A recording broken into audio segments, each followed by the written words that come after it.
Hi అండి. ఈరోజు మనము గోబీ రైస్ చేసుకుందామండి. ముందుగా గోబీని కట్ చేసుకొని, క్లీన్ చేసుకొని, కొంచెం ఉడికించుకొని పక్కకు పెట్టుకోవాలండి. ఇందులో కార్న్‌ఫ్లవరు, అల్లం వెల్లుల్లి పేస్టు, ఉప్పు, పసుపు, కారం, గరం మసాలా ఇవన్నీ వేసుకొని బాగా కలుపుకొని, కొంచెం ఫుడ్ కలర్ యాడ్ చేసుకొని కలుపుకొని పక్కకు పెట్టుకోండి. ఇలా పక్కకు పెట్టుకున్న తర్వాత కడాయి పెట్టుకొని ఆయిల్ వేసుకోవాలి. ఆయిల్‌లో డీప్ ఫ్రై చేసుకొని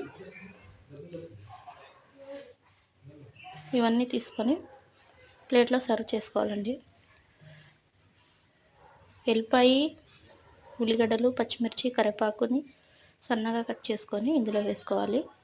soya sauce, green chilli, red chilli వేసుకొని కలుపుకోవాలండి. ఇందులో గోబీ వేసుకొని బాగా కలుపుకున్న తర్వాత ఉప్పు వేసుకోవాలి. రైస్ వేసుకొని పైన కొత్తిమీరతోని లంచ్ బాక్స్కి చాలా బాగుంటుంది. ఒకసారి ట్రై చేయండి, లైక్ చేయండి.